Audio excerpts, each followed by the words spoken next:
All right, so do we want to go ahead and get started? All right, fantastic. Well, thank y'all for being here today, both those of you who are here in person and those who are online, and even those who are going to be watching this recording later. Much appreciated. I think all of you probably know me, but if you don't, I am Dr. William Hansard. I am a historian in the Theodore Roosevelt Center here at DSU. Pleased to be with you today for the first in a series of 3 sort of little historical chats related to the DSU summer production of the 1987 musical, Teddy and Alice.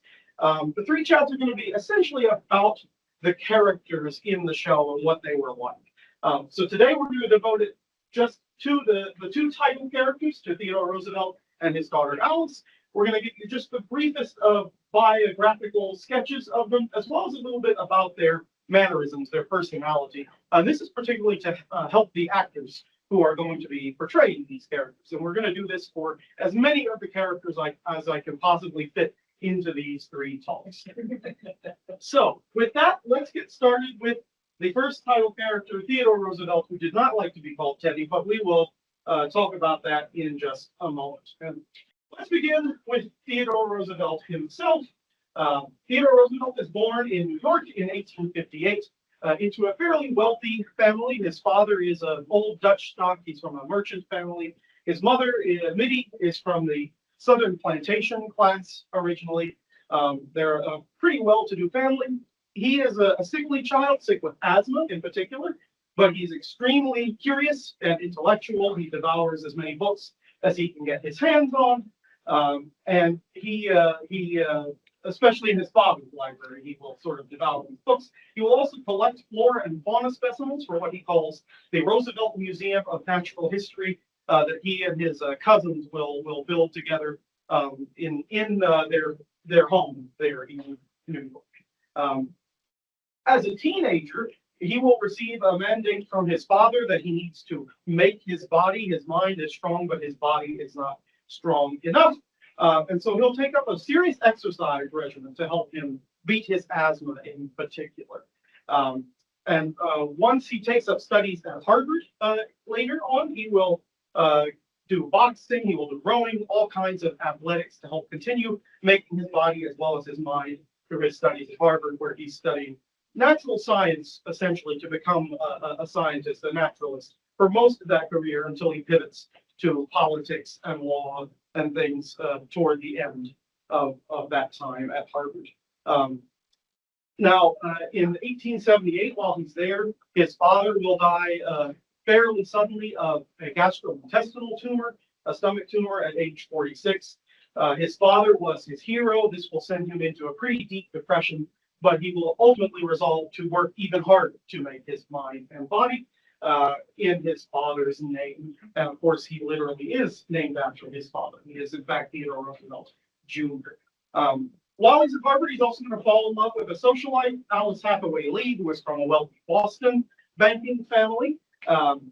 And he will soon marry her after courting her for a little while. He's going to begin his political career at the same time, becoming the youngest member of the New York State Assembly, their state legislature.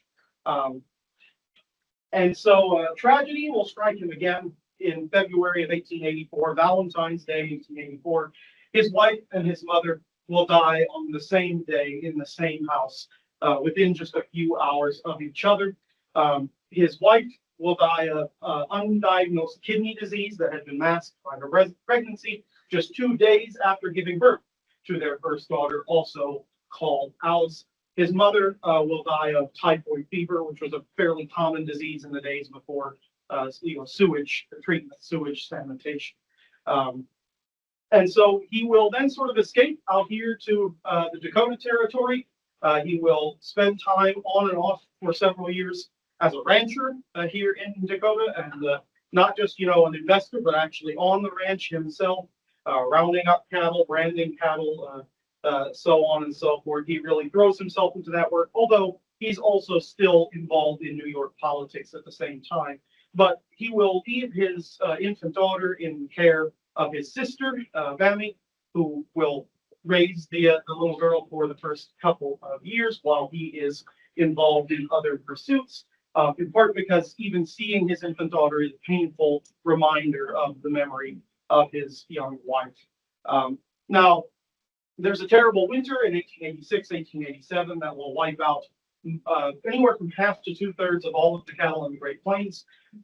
Roosevelt will give up ranching after this, although he also will give up ranching because he has remarried his childhood sweetheart, Edith Kermit Carew, sort of his first love with whom he had split just before going to Harvard. And so with the combination of being remarried and losing his cattle, he will throw himself back into full-on into public political life. He will rise like a rocket, as he puts it, through this political life, in part thanks to the influence of his friend, Dr. Henry Cabot Lodge, a Republican senator from Massachusetts, who we will talk about in the third of these chats in this series. But Lodge will sort of help lobby to get him positions. And so he will serve as the United States Civil Service Commissioner, president of the New York City Board of Police Commissioners, the Assistant Secretary of the Navy, of course, famously, very briefly, as a cavalry officer, the volunteer cavalry, known as the Rough Riders that he forms.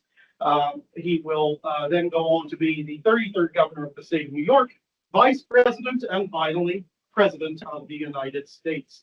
And throughout all of these things, Roosevelt will come to advocate for what he calls the strenuous life, a life of decisive and continuous action. While he's campaigning for New York governor in 1900, he will say, "Let us run the risk of wearing out rather than rusting out." And this is a philosophy that he keeps throughout his entire life.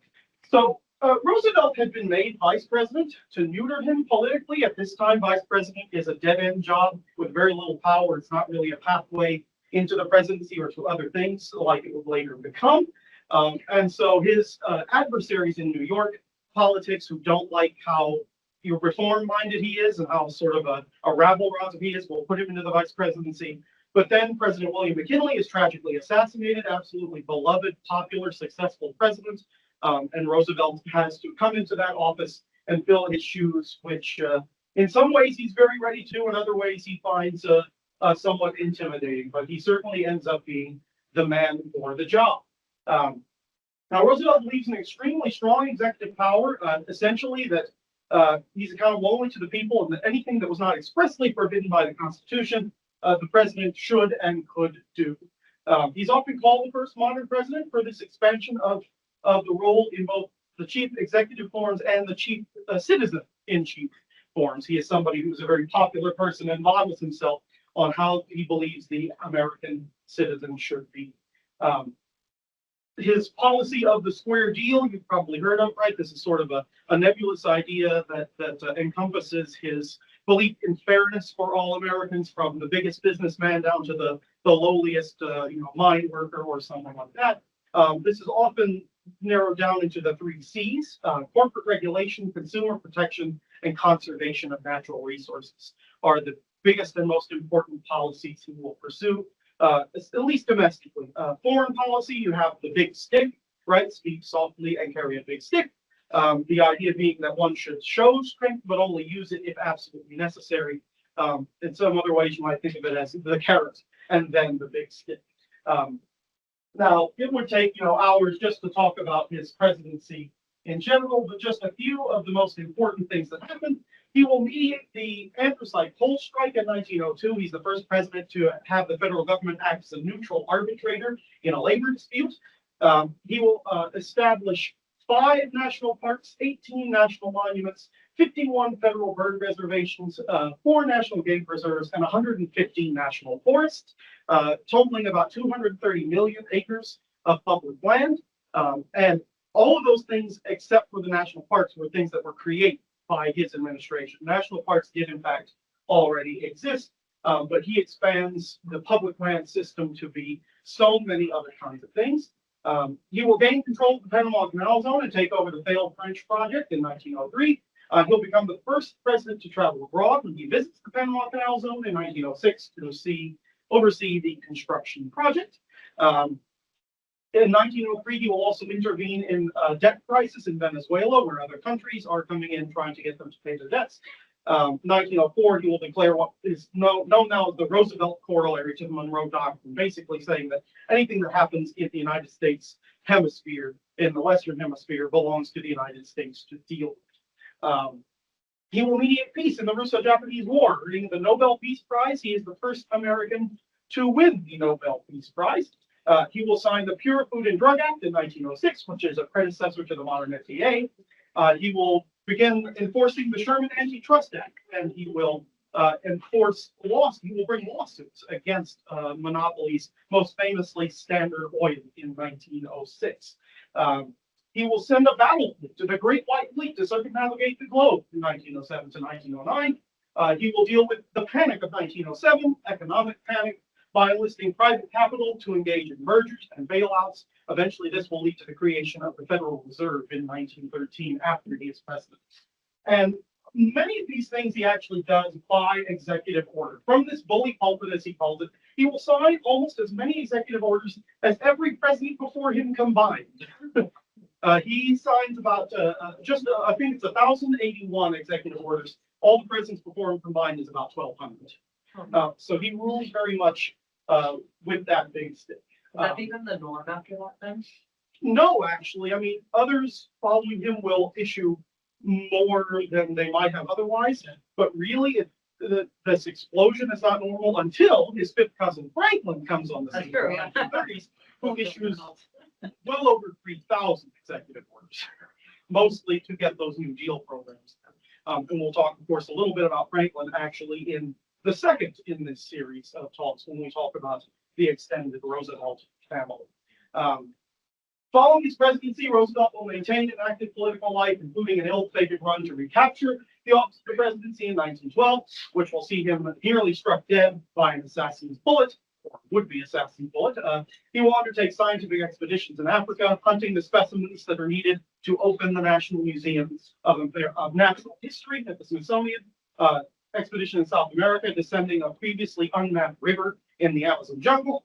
And then finally, Roosevelt will die in his sleep in 1919 at the age of 60. Death had to take him sleeping, Vice President Thomas Marshall said, for if he had been awake, there would have been a fight. So that is the briefest of biographies of Roosevelt. Let's talk a little bit about his personality. So in public, Roosevelt was known as an exuberant personality. He's larger than life, with very strongly expressed emotions. And he was especially animated when delivering a public speech. He would shout and shake his fists. He would lean over railings and podiums. And he would make this chopping gesture, raising one hand high above his head and clapping it into the other. And I will actually play you a little bit of a clip of him doing that very motion in this clip from his 4th of July speech in 1903. You can see here he sort of slaps one hand into the other. Sometimes it's a closed fist, sometimes it's open, sometimes it's a little bit of a karate motion. But he will do this in just about every speech he ever gives, almost his entire life. We've got tons of video and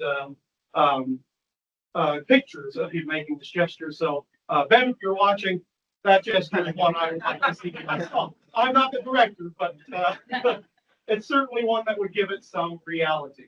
And speaking of that, his voice. So his voice is very different than many people often expect it to be. It's of a higher sort of timbre, and people remark that he actually seems to bite his words in half. Even when he says I, as in I think this or I believe that, he says it almost with two syllables. He says, I believe, or I think that, like A-I-E-E, I. And with that, I'm actually going to give you a brief recording of his voice made in 1912 following his presidency. The great fundamental issue now before our people can be taken with. It is, are the American people fit to govern themselves, to rule themselves, to control themselves? I believe they are. My opponents do not. I believe in the right of the people to rule. I believe that the majority of the plain people of the United States will, day in and day out, make fewer mistakes in governing themselves than any smaller class or body of men, no matter what their training, will make in trying to govern.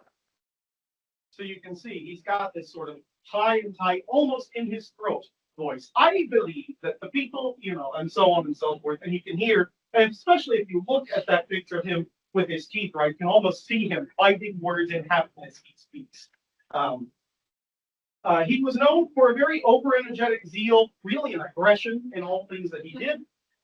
Naturalist John Burroughs remembered after Roosevelt's death that Roosevelt was a many-sided man and every side was like an electric battery.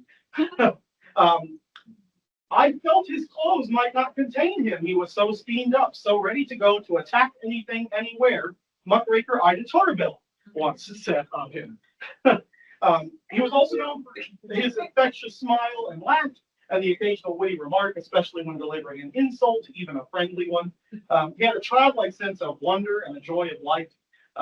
One of his closest friends, the British diplomat Sir Cecil Springrice, said, "You must always remember that the president is about 6." In this show, actually, William Howard Taft, the character, gets to deliver that. So I'm glad that I will get to deliver that line because Cecil Springrice is not a character in the show, but the authors made a good choice, I think, to use that particular quotation. A New York Times reporter who spent a week with him said, "He laughs like an irresponsible schoolboy on the lark, his face flushing ruddy, his eyes nearly closed, his utterance choked with merriment, his speech abandoned for a weird falsetto." So he had this very loud, boisterous, energetic, infectious laugh. Now, in private, Roosevelt was sometimes quieter and more contemplative, sweet and affectionate. Sweet is a word you hear from people over and over about him. Even Woodrow Wilson uses this word to describe him, and they famously don't always get along. He listened more than he spoke, absorbing thoughts and feelings of others. He was intellectual, curious, even hungry to absorb more knowledge. But still, if he got especially excited, whether in a happy way or an upset way, he had a tendency to talk quickly and to interrupt, interjecting and interrupting to make his own feelings. Now, he did, interestingly, hate to be called Teddy, at least by people in person, one-on-one. The public calling him that was a little different. He didn't object to that so much. We don't know for sure why he didn't want, friends, relatives to call him Teddy. There are 2 reasons that scholars sort of have settled on. One is because it's the name Alice, sometimes used for his first wife Alice, not daughter Alice, and because it sounded more like a boy's name than a man's name. And as a boy, he'd been known as T. Now, he never comes right out and says what the reasons are, but he does come out and say, "I do not want to be called that." Okay, so let's move on to Alice.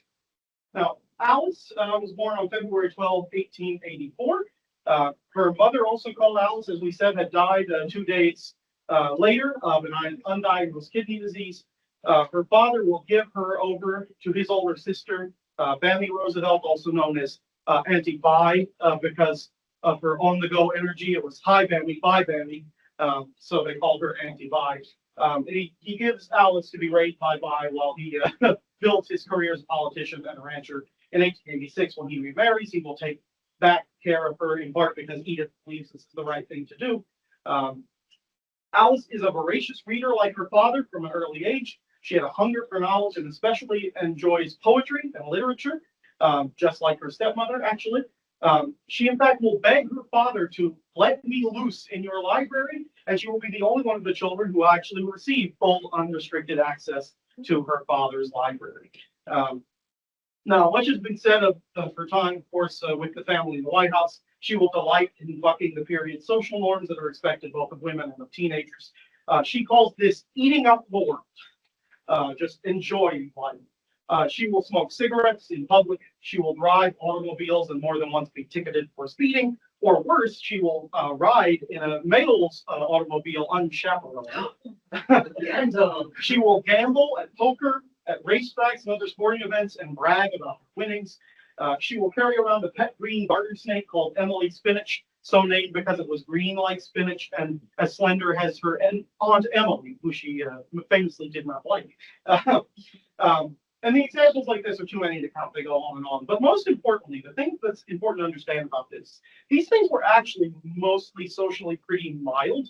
They weren't like super extreme taboos. They were just almost playful in a way, right? They certainly broke rules, but they didn't estrange her from society in any way. And her parents could even trust her to act as an unofficial ambassador. So this is not something that absolutely was just, unbelievably scandalous. It was just a little scandalous. Following her coming out party, soon after the new year in 1902, Alice will become a nationwide celebrity known as Princess Alice. She's the closest thing to American royalty. She's truly a sensation. People will copy the Alice blue gown, they call it, from her coming out party. They will even try to copy her habits, her demeanor as they're reported. They will write songs about her and her gown. There will be all kinds of merchandise. She really is incredibly popular. And in 1902, she's going to become an international celebrity, not long after her coming out party, when she will christen a ship belonging to the German emperor, a yacht, actually. This is just for a friendship between the two nations who are somewhat tense competition at this time, especially in Latin America. So this is a really important goodwill gesture. Whoops. There we go. Sorry about that. In 1905, when she's just 21, she's sent on a tour of East Asia as a goodwill ambassador for the United States, leading dozens of congressmen and other public officials, the largest diplomatic delegation ever by the U.S. to East Asia. They go to Japan, China, Korea, the Philippines, and Hawaii. The president was especially interested in improving relations and getting more information from Japan as he was trying to negotiate peace in their war with Russia.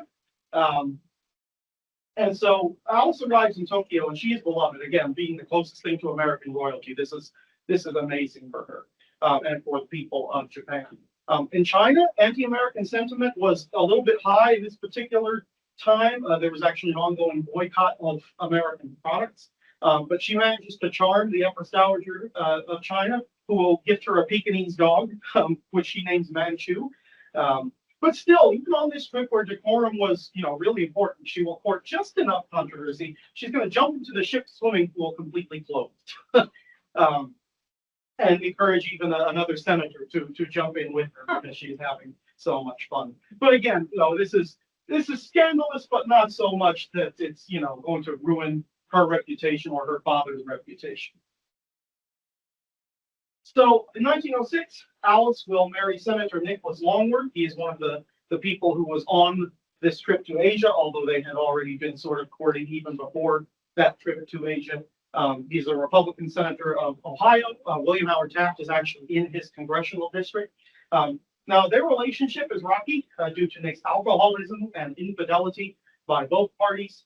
But it actually is made worse due to a political divide in the 1912 election. Nick will refuse to leave the Republican Party to join Theodore Roosevelt's Bull Moose or Progressive Party. And Alice cannot forgive this, unloyalty to the family, disloyalty to the family. She will have a prolonged affair with Senator Bill Borah, the Lion of Idaho, as he was called, with whom she will have her only child, Paulina, born in 1925. Nick was likely aware that the child was not his, but doted on her anyway. She was beloved by her parents, her grandparents, and so on. Well, one grandparent, TR, of course, was gone. I didn't know Alice did that. Yeah, and a lot of the public was pretty well aware that was Bill Borah's child as well. There were people who called Paulina Aurora Bora Alice. Oh my! And so, and even Alice joked that she wanted to name the child Deborah, as in Deborah, for Senator Borah. So it was somewhat of an open secret, although it was never truly confirmed until the early 2000s when her diaries and things were made open for research. So following the death of her father in 1919, Alice will take on a central role in social and political life in Washington, D.C., to the point that she becomes known as the Other Washington Monument. Her salon is the place where politicians and public servants of all stripes are going to go to work out their differences on the most pressing issues of the day. An invitation to her parties was sort of the best in that someone could have in Washington. And she specifically will choose the guests and arrange their dinner seating and other sort of party arrangements to create interesting discussion, or better yet, arguments. She will put Republicans and Democrats who are next to each other, people who have different opinions on war next to each other, so on and so forth. And she does this not just because it's entertaining, because she truly believes that it's essential to democracy. Alice is someone who could have, in some ways, maybe should have run for office, but did not want to for multiple reasons. But she was a politician in her own way and very much cared about making sure that American democracy was held.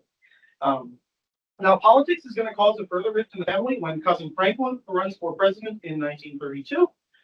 She will say of Franklin, politically, his branch of the family and ours have always been in different camps, and the same surname is about all we have in common. She had been good friends with Eleanor as a child and when they were teenagers as well. They were fairly close in age. But that's certainly no longer going to be true in the 30s. They're going to take shots at each other through opposing newspaper columns and speaking tours. One book describes them as being seen by the public as the witches of Oz, with Eleanor as the good witch and Alice as the bad witch, the troublemaker. Like her father, she's going to become an author, writing an autobiography in 1933. And in 1937, with her brother Ted, she edits a collection of poetry called the Desk Drawer Anthology. And this consists of like user submissions, American public submissions, that literally things that they pull out of like desk drawers or scrapbooks or other, places tucked away in their homes. So she and her brother edit this collection of curated poetry. She will die in 1980 at the age of 96. President Jimmy Carter will say she had style, she had grace, and she had a sense of humor that kept generations of political newcomers to Washington wondering which was worse, to be skewered by her wit or to be ignored by her. So let's talk a little about her personality. She will speak rapidly and often in incomplete sentences. She's just got these thoughts moving all the time that she's trying to get out. She had a very slight sort of transatlantic type accent, similar to Eleanor Roosevelt. Unfortunately, we don't have any real film footage or audio clips from the time she's young and the time she's in the White House. But if you would like to see or hear recordings of her, be sure to let me know and we can find some things for you. In the 1960s, in again her older age, one 19-year-old observer will say, Mrs. Longworth has this fantastic imagination. She keeps her mind loose. She listens and follows your associations. The conversation doesn't move in a straight line. You take these giant steps. She's cool, almost like someone flipping out on drugs. I was speaking earlier today to Dr. Stacy Cordery, who wrote sort of the book on Alice. If you want to learn about her, Cordery's biography is the one to read. And Stacy said that Alice was the master of the arched eyebrow and the curled lip. So she always had this sort of mischievous look about her. Many people describe her as very provocative and very sort of sexy. She did these dances and things that, not just anywhere, everywhere, but when she was at parties, things like that. And she did this very much on purpose. She knew when to be provocative. And she's hyper aware of the public gaze. She loves to be the center of attention at anything ongoing, although interestingly, many people who know her actually say that a lot of the time she's very shy. And if she's at like a big party where she's not the center of attention, she doesn't know what to do with herself. And in fact, she is something like a shriveled balloon. I believe her granddaughter described her as, it gets filled up when she's the center of attention, but becomes shy otherwise. Like her father, she's known to take great joy in life, and that sense of joy is infectious. She's always, if she doesn't have her arched eyebrow at you, she has a smile on her face. But she does keep this sort of acerbic wit to the very end. In her later years, she's got this needlepoint pillow on her couch that she absolutely adores. And on this pillow, it says, "If you can't say something good about someone, sit right here by me." So that really kind of sums up what her personality was like. Let's talk a little bit about the relationship then between these two very dynamic people. I would describe it as tender but trouble. Theodore Roosevelt loves his daughter dearly. She loves him. Alice will refer to the Roosevelt family loyalty as tribal, but the relationship is going to get colored by the commentary of her stepmother, Edith. Their relationship is much, much rockier for all kinds of reasons. We may talk about that a little next time. But Alice, never knowing her mother and getting limited attention from a very busy father, feeling somewhat abandoned and adrift, will go to great lengths to earn and keep her father's attention, as well as the attention of everyone around her. She will so frequently burst uninvited into her father's office that he once threatened, well, hopefully, probably in a playful way, knowing him, to throw her out the window. And of course, most famously, Owen Wister, a famous author of the time, who was very close friends with Roosevelt, once had Roosevelt say to him, "I can either run the country or I can attend to Alice, but I cannot possibly do both." So he found it exasperating to keep up with her. Sometimes she doesn't feel very loved, especially compared to her step siblings. She feels like something of a black sheep. Of her relationship with her father, she once writes in her diary, "We are not in the least congenial. Why should he pay any attention to me or the things that I live for, except to look upon them with disapproval? Of course, he loved me in a way because I'm one of his children. I certainly do love him with all the love that I am so far capable of. Now, this is obviously a time when she was feeling most down. I don't think she felt this way all the time. I don't think TR behaved that way all the time, but they had a lot of ups and downs. They're still, in many ways, they're both highly intelligent, very outspoken people, and in some ways, they're sort of caricatures of themselves, right? When they're in public, they're on stage, they're playing characters, they're playing the thing that they know people expect them to be. And Alice very much sees this, in her typical Alice way. She describes her father as wanting to be the bride at every wedding, the corpse at every funeral, and the baby at every christening.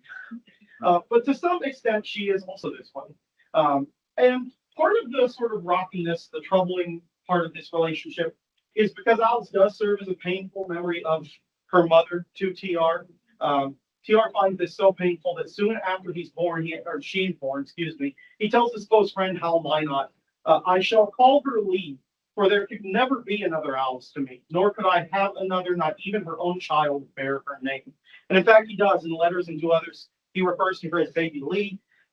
As she gets older, she will be called sister or sissy, both by the parents and by her step siblings. And even when she gets older and there are, more children or grandchildren, cousins in the family, they will call her auntie sister rather than Alice.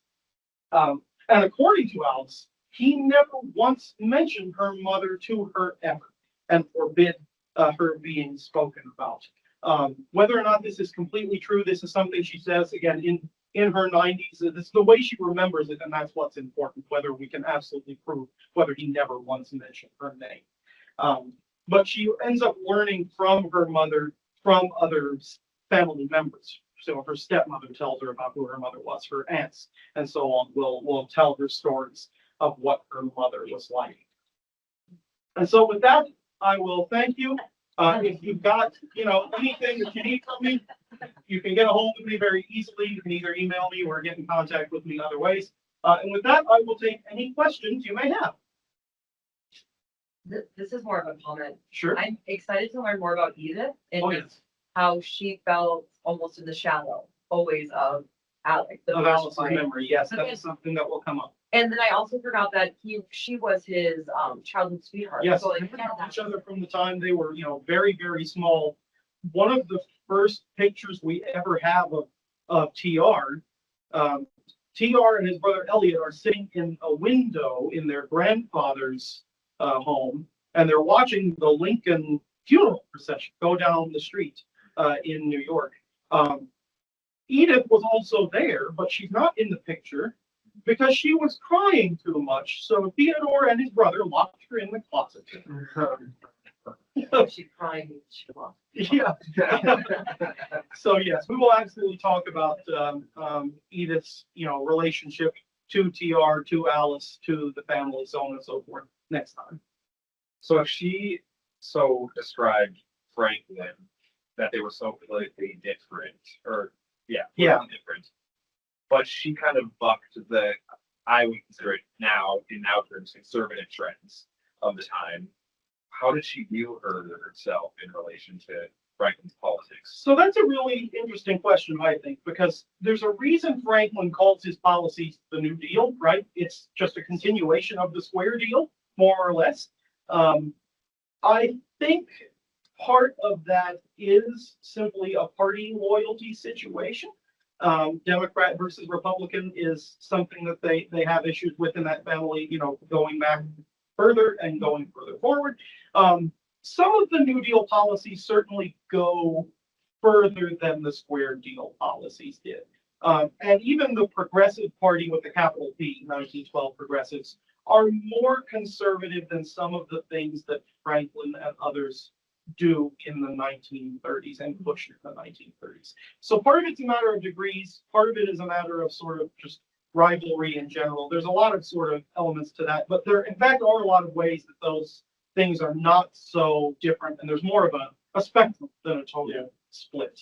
But also too, some of this is family animosity because Eleanor had campaigned against Ted, when he's running for office, I forget what he's run. Believe he's running for governor. I'd have to double check that. But there was an issue with Teapot Dome scandal, and Eleanor is out driving a car shaped like a teapot with steam coming out of it. It's a whole thing. So there had been a long political rivalry there. We want to read Corduroy's book, do you know off the top of your head, is it available locally either on campus at the library or the Dayton Public Library? Do you know where we can access that? If nothing else, I know for sure that the TR Center Library has it. I would be shocked if Stockton Library did not have multiple copies. It's available online. It's available in any library, just about. It came out, I believe, in 2007. So, it's recent-ish. It should not be hard to get a hold of. If anyone is having difficulty finding it, come to me. I will make sure you can find it, because that is the book to read about Alice. And also I can recommend the book, if you want to read just one book about TR, because there are a lot of them. Theodore Roosevelt, A Strenuous Life by Kathleen Dalton is the best one-volume biography of Theodore Roosevelt. Sort of covers his entire life. And if you're interested in those or any books about any of the characters, I have prepared a reading list that was meant for the cast and crew of the show, but I'm willing to share that reading list about all of the people of this time period with anyone who would like to see it. All right. Well, I will let you all know that next Wednesday, May 20th, we will talk about the Roosevelt family. Good to see pictured here. I was so thrilled that I managed to get a picture of basically all the main ones, even Nick Longworth. In the picture. So that's a pretty nice one.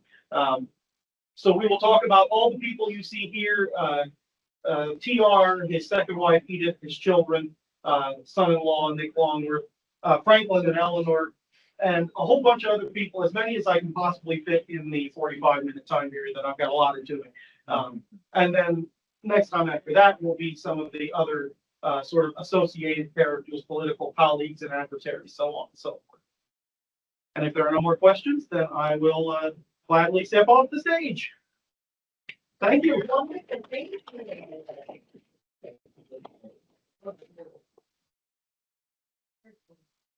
Thank you, William. That was wonderful. Thank you. And I shall stop the recording, shall I? Perfect. If I can. I hope you learned a lot, Ben and Julia. We love you. We miss you. I actually don't know what buttons, so I'm just really excited to see all the personalities and all of that come to life on the stage. It was so fun.